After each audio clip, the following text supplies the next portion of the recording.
안녕하세요. 이한희 목사입니다. 우리가 신앙생활하는데 많이 걸림이 되고 우리를 고통스럽게 하는 삶의 한 주제가 있다면 바로 재정적인 어려움일 것입니다. 돈 문제.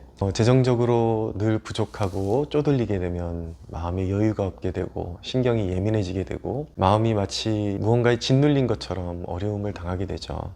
그런데 이렇게 재정적인 문제로 인해서 마음이 짓눌리고 계속 상처를 받는 것, 그리고 어떤 보이지 않는 앞길에 대한 막연한 두려움, 취업의 문제, 이런 어떤 이 세상에 있는 현실적인 문제에 눌리는 것이 굉장히 우리의 신앙적인 성장을 가로막고 심지어는 신앙의 파선까지 일으킬 수 있다는 것을 예수님께서 경고해 주셨습니다. 그런 것들이 우리 신앙에 얼마나 심각한 폐단을 가져올 수 있는지에서 누가복음 8장이 우리에게 말씀하고 있는데, 누가복음 8장에 보면은 이 세 가지 밭의 비유, 총 좋은 밭까지 네 가지 밭의 비유가 나옵니다. 거기에 결코 결실할 수 없는 세 가지 밭이 먼저 나오죠. 길가, 바위, 가시덤불이 나옵니다.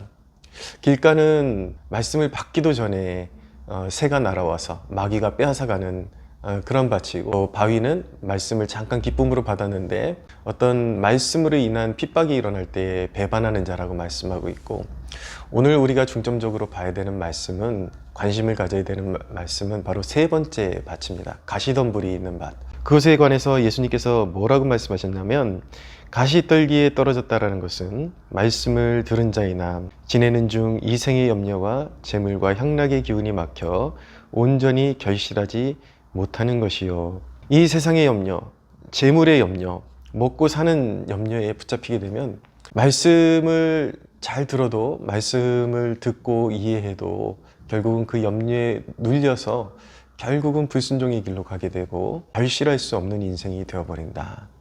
특별히 말씀이 담고 있는 것은 그런 이생의 어떤 문제, 이 세상의 문제에 눌려 살게 되면, 그런 재물의 문제나 이런 것들에 계속해서 눌려 살게 되면은 결국은 현실적인 문제에 급급해서 이 세상을 쫓다 보니까 그 영혼이 결국은 구원에 이르지 못하고 파멸에 이를 수밖에 없다라는 경고를 주고 계신 것입니다.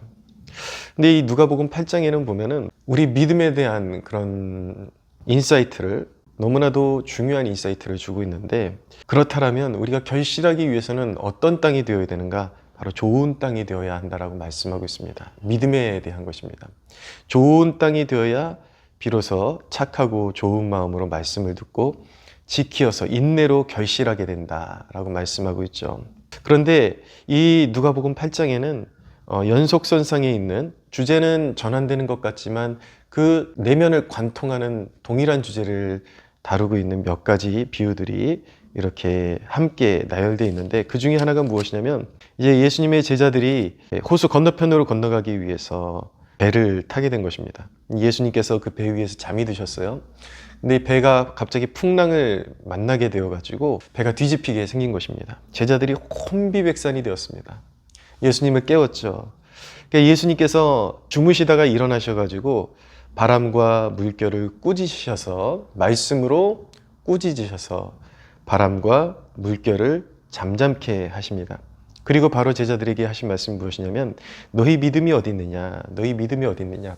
자, 보십시오 여러분. 말씀을 듣지만 이 세상의 풍파와 같은 재정의 그런 역경, 여러 가지 앞길의 걱정, 너무나도 우리의 그 마음을 산란하게 만들고 뒤집어 놓는 그런 주제에 매여 있는 것과, 제자들이 타고 있는 배가 험한 풍랑에 휩싸여 있는 이 모습은 어떤 면에서는 오버랩되고 있다라고 말씀드릴 수가 있습니다. 무언가 동일한 메시지를 우리에게 전달하시고자 하시는 것이죠.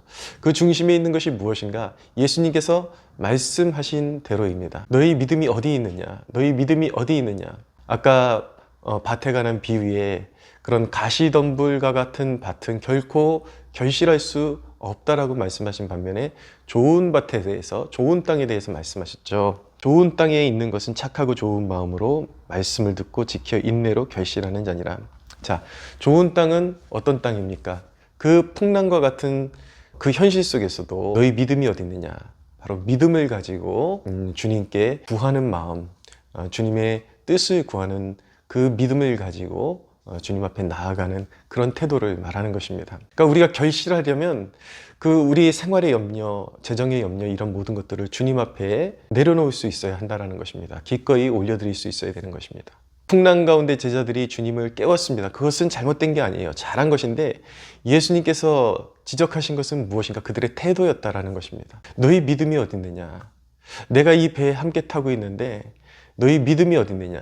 주님께서는 우리로 하여금 우리가 신앙의 경주를 하면서 재정적인 어려움에 숨이 막혀올 때에 믿음을 갖기를 원하시는 것입니다. 믿음을 가지고 세상 염려에 붙잡혀 살아가는 것이 아니라 온전히 주님이 모든 것을 예비하시고 주님께서 모든 것들을 태우시리라는 그 믿음을 가지고 주님 앞에 나와서 구하기를 원하시는 것이죠. 그러니까 자기만의 염려에 계속 붙잡혀 있고 이렇게 되다 보면은 결국은 불순종의 길로 가게 되고 파산할 수밖에 없는 것입니다.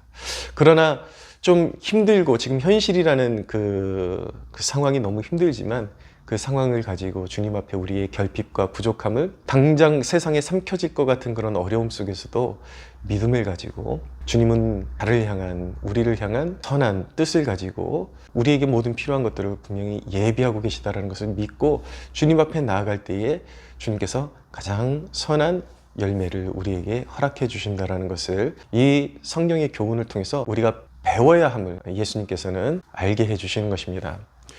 어떤 한 장로님을 만났습니다. 이 장로님 굉장히 교회 귀한 일꾼이셨는데 교회 이제 어떤 교회 열매들이 결실들이 이제 이렇게 맺혀져 가지고 예배당을 건축하게 되었습니다. 근데 이분이 그런 하나님을 향한 열망을 가지고 어떤 자기가 무언가를 막 투자를 하면 하나님께서 엄청난 대가로 갚아주실 것이라는 그런 것이 아니라 정말 자기 일생에 주의 전을 짓고 싶어하는 주님을 섬기고 싶어하는 열망이 있기 때문에 자기 가게도 정리하고 집도 정리해가지고 다 드렸다라는 거예요. 근데 다 드리고 나니까 그날부터 이제 사글세 생활을 해야 되고 굉장히 생활이 형편없어지고 굉장히 겁이 덜컥 나더라는 것입니다. 근데 가만히 보니까 자기가 하나님 앞에 그것을 무슨 베팅하듯이 그렇게 한 것은 아니지만 자기 마음 가운데 하나님께서 복 주시는 대로 이렇게 선한 사업을 계속해서 감당하고 싶어서 하나님 앞에 자기 인생을 내어드린 면도 있는데 보니까 자기 주변에 있는 그런 헌신했던 성도들은 본인보다 더 적게 그렇게 헌신했음에도 불구하고 뭐 그들에게는 그런 어떤 축복의 효력이 너무 빨리빨리 나타나는 게 보이더라는 것입니다. 근데 본인은 자신의 전부를 하나님께 드렸는데도 당장 생활에 그런 어떤 이렇게 나아지는 면이 보이지 않아서 혹시라도 하나님께서 나를 버리신 것이 아닌가 그런 두려움마저 들었다라는 것입니다.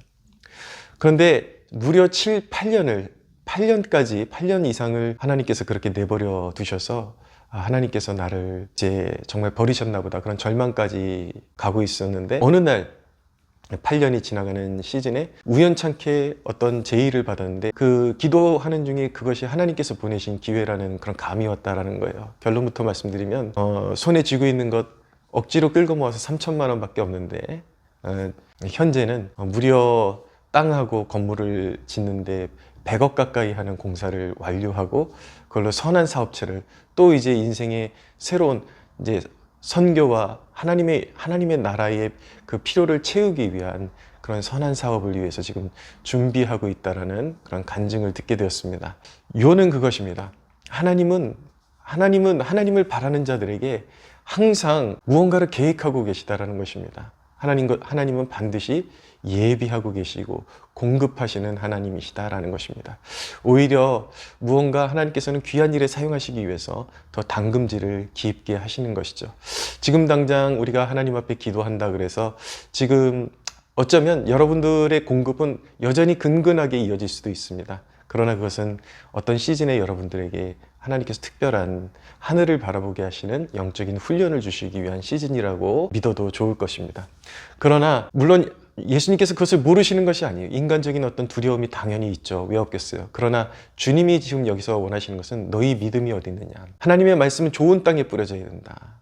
지금 먹고 사는 문제 때문에 계속 근심하고 눌려서 불신하게 되면은 결국 파산하게 될 것입니다. 그러나 지금 두려움이 있고 당장에 염려가 있는 것은 맞지만 우리 하나님은 반드시 공급해 주시고 우리를 위해서 선한 것들을 가지고 계신다라는 그 믿음을 가지고 그 내면 깊숙한 곳에 절대적인 신뢰, 주님을 향한 절대적인 신뢰를 가지고 기도하기를 원하시는 것입니다. 여러분, 주님은 우리의 공급자가 되십니다. 먼저 주님과 좋은 관계를 맺어야 되는 것이고, 거기서 절대적인 신뢰를, 믿음에 변치 않는 믿음을 그분께 가지고 우리의 필요를 아뢰드릴 때에 반드시 적절하게 채우시고 여러분들의 연단과 또 소원함이 무르익을 때에 풍성하도록 부어주시는 우리 하나님이심을 믿으시기를 바랍니다. 빌립보서에 있는 말씀 여러분들에게 말씀드리고 마치겠습니다. 아무것도 염려하지 말고 다만 모든 일에 기도와 간구로 너희 구할 것을 감사함으로 하나님께 아뢰라. 그리하면 모든 지각에 뛰어난 하나님의 평강이 그리스도 예수 안에서 너희 마음과 생각을 지키시리라.